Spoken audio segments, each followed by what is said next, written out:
आप कमल का बटन दबाओगे तो जिस गरीब के घर में अंधेरा है, सौभाग्य योजना से उसके घर में बिजली लग जाएगी।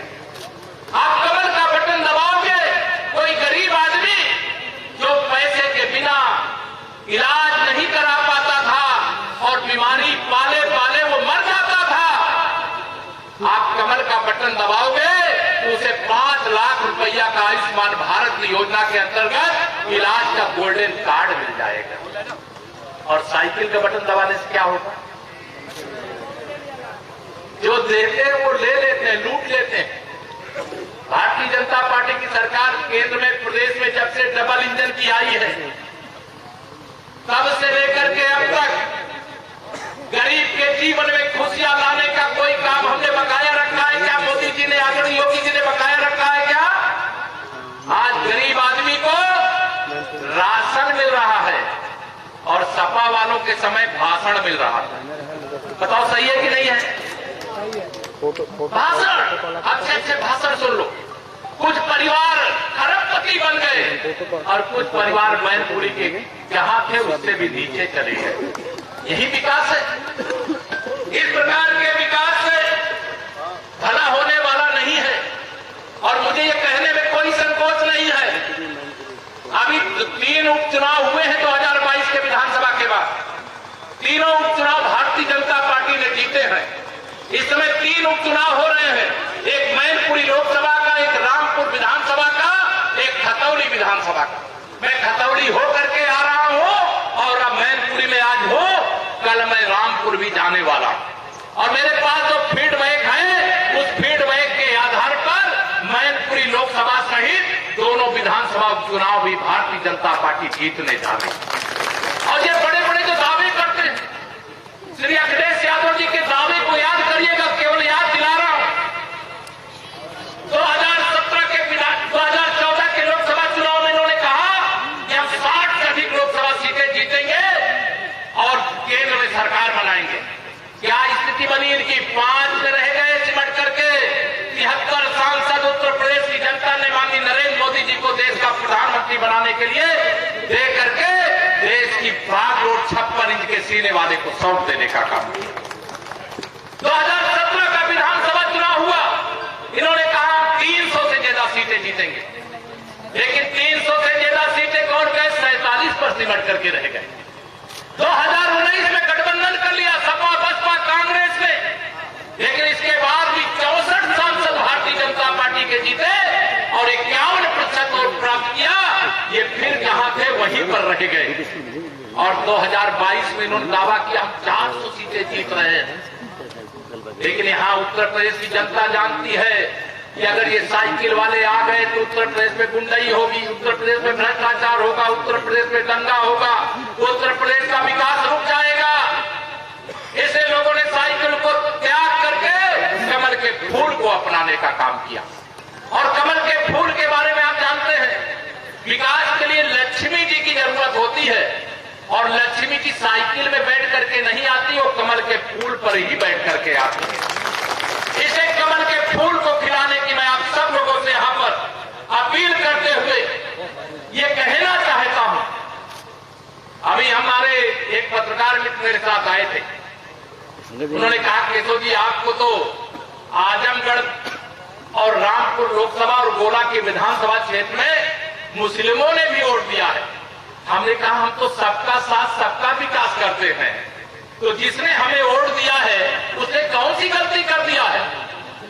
और आज मैं बताना चाहता हूं तीसरी विधानसभा की इस मंच से श्री अखिलेश यादव जी और उनकी पार्टी और उनके परिवार के लोग यह सुन लें कि अब यहां यदुवंशी भी हमारे साथ बड़ी संख्या में आ रहा है और जो अल्पसंख्यक समुदाय से जिनको मुस्लिम वोट बैंक समझते थे, यादव और मुस्लिम समाजवादी पार्टी समझती है उनका बंधुआ वोट बैंक है। यही समझते हैं कि नहीं? बताओ। उनको तो यह समझते हैं कि उनको तो वोट देना मजबूरी है, लेकिन अब किसी की कोई मजबूरी नहीं, हर व्यक्ति अपना वोट डालने के लिए स्वतंत्र है। अब कोई बूथ कब्जा करने आएगा, आपको लगता है? बताओ कब्जा करने आएगा? दोनों हाथ उठा के बताओ कब्जा करने आएगा? इसके पहले जो चुनाव हुए कोई चुनाव बिना बूथ कब्जा किए हुआ है यहां मैनपुरी में? बताइए मुझे। पहले जितने भी चुनाव हुए मैंने जो जानकारी अगर ईमानदारी से वोट पहले भी पड़ जाता तो यहां समाजवादी पार्टी, समाजवादी पार्टी पहले ही बन जाती। मैं आप सब लोगों को आज यहां पर आह्वान और अपील करने के लिए आया हूं और यह कहने के लिए आया हूं कि यहां से रघुराज जी को आप विजयी बना करके भेजेंगे तो केंद्र सरकार का खजाना, उसका भी हिस्सा मैनपुरी को मिलेगा और प्रदेश सरकार का खजाना, उसका भी हिस्सा आपको मिलेगा। दोनों खजानों से विकास की सौगात की बरसात होगी। लेकिन अगर सपा को वोट दे दिए, मैं श्री अखिलेश यादव जी से एक दिन कह रहा था, मेरे मीडिया के मित्रों ने सवाल किया वो विकास करेंगे। मैंने कहा मैं जानता हूं, वह 2019 में सांसद बने, कहां से? आजमगढ़ से। मेरे पास जो मंत्रालय थे, एक भी चिट्ठी नहीं आई कि मेरे लोकसभा क्षेत्र में कोई काम करवा दीजिए। करहल से विधायक बने अभी 2022 में, गांव के विकास का उत्तरदायित्व मेरे पास है, एक भी चिट्ठी नहीं आई। आपको लगता है कि सपा की यहां पर जीत होने के बाद 8 तारीख के बाद कोई आपके पास आएगा जो आज घर घर घूम रहे? आएगा कोई? दो रात लग आएगा कोई? यह केवल बगुला भगत है। बगुला भगत जानते हैं ना? बगुला भगत जब चुनाव है वैसे साधु की तरह बैठे हुए और लगेगा कि इससे शरीफ आदमी कोई है ही नहीं। देखिए इनकी शराफत आपसे अच्छा कौन जानता होगा?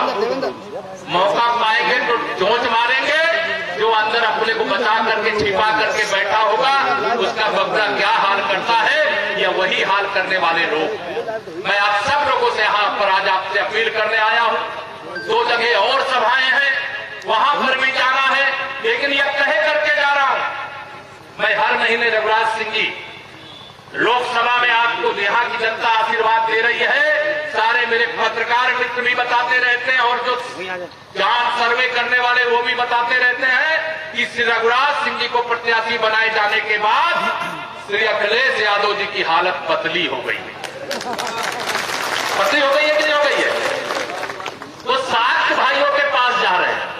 मैंने कहा श्री अखिलेश यादव जी, आपको आलोक साक्य को जिलाध्यक्ष बनाने की याद तब आई जब आपको पता चला कि रघुराज साक्य जी यहां प्रत्याशी बन करके आने वाले हैं। सही बात है कि नहीं? बताओ, पहले बनाए थे क्या? ये बहुत धोखा दे करके, गुमराह करके यहां चाहे किसी भी वर्ग का व्यक्ति हो, चाहे अनुसूचित वर्ग का हो, चाहे पिछड़े वर्ग का, चाहे सामान्य वर्ग का, यह त्रिवेणी को भाजपा के साथ। अब इस त्रिवेणी में कोई सेंध लगाने की कोशिश करे, कर पाएगा क्या?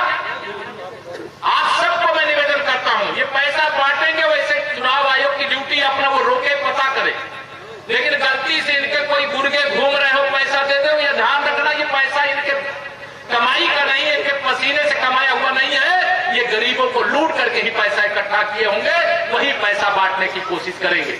अगर वो ऐसे पैसे बांटने की कोशिश करते हैं तो पैसा देंगे। मैं ये नहीं कह रहा हूं आचार संहिता को उल्लंघन करने वाला विषय नहीं बोलना चाहता, अगर वो पैसा देंगे तो पैसा भी ले लेंगे ना और वोट कमल के फूल को ही दे देना, यह तय करके जाना। इनको पैसे से मैनपुरी को कोई खरीद नहीं सकता, डरा करके मैनपुरी के लोगों का वोट अब कोई ले नहीं सकता। अब डराने वाला युग चला गया है। जो डराते थे आज जेल में हैं, जो डराते थे आज जेल में जाने वाले हैं, जो धमकाते थे आज भागे भागे फिर रहे हैं। उत्तर प्रदेश में कानून का शासन है, सुशासन है, विकास है। इसलिए चाहे मेरे कोई गरीब हो और चाहे मेरा कोई किसान हो, चाहे मेरी माता बहन हो, सबके लिए मेरी एक ही अपील है, बाकी सब कुछ जाइएगा भूल। याद रखिएगा, देश के प्रधानमंत्री माननीय नरेंद्र मोदी, उत्तर प्रदेश के मुख्यमंत्री आदरणीय योगी जी और कमल का, दोनों हाथ उठा के बोलिए क्या? कमल का वोट। तो मैं वादा आपसे लेकर के जा रहा हूं, आज से जो समय बचा है 5 तारीख तक का, 4 तारीख की बचा, 5 को तो वोट डालना है, पहले मतदान फिर जलपान करोगे। और मेरे पास यही सूचना है कि जितना भारतीय जनता पार्टी के कार्यकर्ता परिश्रम कर रहे हैं, उससे ज्यादा जनता अंदर ही अंदर परिश्रम कर रही है कि मुक्ति पाओ, इनसे छुटकारा पाओ। जिन्होंने सदा सताया है अब उनको सबक सिखाओ। यह आप सब लोगों से अपील करते हुए, प्रार्थना करते हुए, आने वाली 5 तारीख को कमल के फूल वाले निशान के सामने वाली बटन को दबा करके इनको चुनाव नहीं हराना, इनकी जमानत भी जब्त कराने का संकल्प लेकर के जाइए। और जिस प्रकार से आप सब समर्थन में खड़े हुए हैं, वैसे अंदर से ये बहुत घबराए हुए। घबराए कि नहीं बताओ? घबराए कि नहीं? दोनों हाथ उठा के बताओ जरा, घबराए कि नहीं घबराए? जो कभी नहीं आते थे आपके पास आज आ रहे होंगे, आज आप भी मिल रहे होंगे। कई हमारे साथी कहते होंगे अरे यहाँ बड़ा दुलारा है, बड़ा प्यारा है, आया है मांगने के लिए, चलो वोट दे दें। लेकिन वोट दे करके आप अपने बच्चों के भविष्य को खतरे में मत डालना मेरे भाई बहन। साइकिल को वोट देने का मतलब खतरे को आमंत्रित करना, और कमल को वोट देने का मतलब खुशहाली को आमंत्रित करना, विकास को आमंत्रित करना।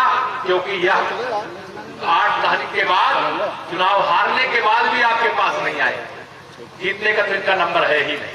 आप सब लोगों से, आप सब लोगों को मैं हृदय से अभिनंदन करते हुए, अभी मुझे बताया गया कई साथी श्री सुनील कुशवाहा जी, जन अधिकार पार्टी आगरा मंडल के प्रभारी, और रोशन कुशवाहा जी, जन अधिकार पार्टी के जिला अध्यक्ष, और वीरपाल साक्य जी, किसान मोर्चा का काम उनका देखते होंगे, ऋतिक राजपूत जी, जन अधिकार पार्टी, शिवराज यादव जी, क्या है नाम, नगला नीम के रहने वाले, ये आज भारतीय जनता पार्टी में शामिल भी हो गए। जो खुल के आना चाहते खुल के आओ, स्वागत करते हैं। और जो अभी खुल के नहीं आने में उनको अभी भी कोई संकोच लग रहा हो, हमें आप पर भरोसा है। आप अपना कमल का फूल खिलाने का काम करिए और 5 तारीख को अपनी एकजुट ताकत भारी मतदान करिएगा। वो बूथ कब्जा करके ईवीएम भरते थे, आप अपना पसीना बहा करके ईवीएम मशीन को कमल के फूल से भरने का काम करिएगा। एक एक वोट निकाल कर